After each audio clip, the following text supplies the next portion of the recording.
மதிய வணக்கம்.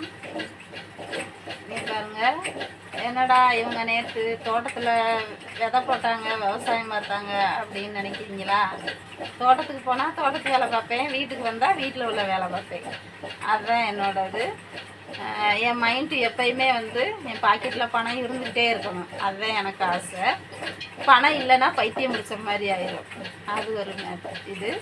அதனால் நம்ம ஏன் சும்மா இருப்பானே வீட்டில், சும்மா இருக்க டயத்துக்கு இந்த மாதிரி மாவு ஊற போட்டு 5 கிலோ மாவு ஊற போடுவேன். 5 கிலோ போட்டு 600 விற்றுருவேன். 300 முதல் 300 லாபம். அந்த மாதிரி எடுத்துக்கிடுவேன். 300 லாபம் பத்தலையா, நாளைக்கு தோட்டத்துக்கு போகிறதுக்கு பஸ்ஸுக்கு 100 சரியாக போச்சு, மேற்கொண்டு பிள்ளைங்களை பார்க்குறதுக்கு 100 சரியாக போச்சு, மேற்கொண்டு 100 நமக்கு லாபம். அது சிறு சேமிப்பு. அந்த மாதிரி தான் எனக்கு அது ரொம்ப பிடிக்கும். சின்ன வயசுலேருந்தே சிறு சேமிப்புனா எனக்கு ரொம்ப பிடிக்கும். அதே மாதிரி இப்போ உள்ள காலங்கள் எப்படின்னு கேட்டிங்கன்னா, படிச்சுட்டு சிலர் வேலை இல்லாமல் இருக்காங்க, படிக்காதவங்களும் வேலை கிடைக்க மாட்டேங்குது. இப்போ விவசாய வேலையே எங்கேயுமே கிடைக்க மாட்டேங்குது. ஏன்னு கேட்டிங்கன்னா, விவசாயம் எங்கெங்கே போடுறோமோ தண்ணி இல்லாத காரணத்தினால எல்லாமே பிளாட் போட்டு விற்க ஆரம்பிச்சிட்டாங்க. அப்படிங்கிறப்ப நெல் விளையிற பூமி இல்லை, கடலை விளையிற பூமி இல்லை, வெங்காயம் விளையிற பூமி இல்லை, இந்த மாதிரி காய்கறி போடுற பூமியெல்லாம் எல்லாமே பிளாட் ஆயிடுச்சு. அப்படிங்கிறப்ப விவசாயம் பண்ணுறதுக்கு ஆள் கிடையாது, நம்மளுக்கும் வேலை கிடையாது. அப்படிங்கிறதுனால படித்தவங்க வேலை தேடி போகிறாங்க அப்படின்னா, நிறைய மக்கள் படிச்சுட்டு வேலை இல்லாமல் இருக்காங்க. அவங்களுக்கெல்லாம் ஒரு வேலை வாய்ப்பு கொடுக்குறோம். அது என்னன்னு கேட்டிங்கன்னா,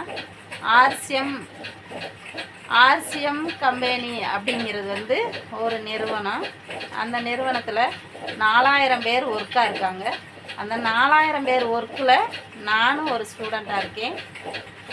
4000 பேர்த்தில் நானும் ஒரு ஸ்டூடெண்ட்டாக ஒர்க் பண்ணிக்கிட்டு இருக்கேன். காடு ஒர்க் பார்க்குறேன். காட்டுக்கு போனால் காட்டு வேலை பார்ப்பேன். இப்போ இந்த மாதிரி வீட்டுக்கு வந்தால் இந்த வேலை பார்ப்பேன். மீதி நேரத்தில் ஆர்சிஎம் ஒர்க்கு தான் நான் பார்த்துக்கிட்டு இருக்கேன். அப்படிங்கிறப்ப படிச்சுட்டு இருக்கிறவங்க உங்களுக்கு பிடிச்சிருந்தா ஜாயின் பண்ணிக்கோங்க. அந்த மாதிரி வேலைகள்லாம் நிறையா இருக்குது. அதில் உங்களுக்கு பிடிச்சா பண்ணிக்கோங்க. என்னென்னு கேட்டிங்கன்னா, படிச்சுட்டு நமக்கு நினச்ச வேலை கிடைக்கலன்னு சொல்லி யாரும் வருத்தப்படாதீங்க. கிடைச்ச வேலையை பயன்படுத்தி சந்தோஷமாக வாழ்க்கையில் என்ஜாய் பண்ணுங்கள்.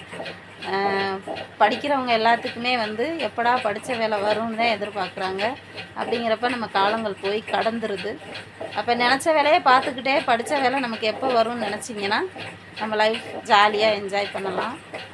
என்னென்னு கேட்டிங்கன்னா, நாங்கள்லாம் பாரம்பரிய மக்கள் சிலர் படிச்சுட்டு விவசாய வேலை தான் பார்க்குறாங்க. விவசாய வேலை பார்க்குறவங்க ஒரு சில நேரம் ரொம்ப கஷ்டப்படுறாங்க. அப்படி உள்ளவங்க, என்ன மாதிரி உள்ளவங்கெல்லாம் இந்த மாதிரி வியாபாரம் பாருங்கள். உங்களுக்கு யூஸ்ஃபுல்லாக இருக்கும். உங்களுக்கு வீட்டுக்கு தேவைப்பட்டுரும். இந்த மாவு வீட்டுக்கு யூஸ் ஆகும், நமக்கு வியாபாரத்துக்கும் யூஸ் ஆகும். அப்படிங்கிறப்ப இந்த வேலை பார்க்குறதுல ஒன்றும் தப்பே கிடையாது. எனக்கு சரின்னு தான் படுது. அப்படிங்கிறப்ப இந்த சேனல் பிடிச்சிருந்தா லைக் பண்ணுங்கள், ஷேர் பண்ணுங்கள், கமெண்ட் பண்ணுங்கள். நன்றி, வணக்கம். அரிசி மாவு, இட்லி மாவு வேணுங்கிறவங்க கமெண்ட் பண்ணுங்கள். நன்றி.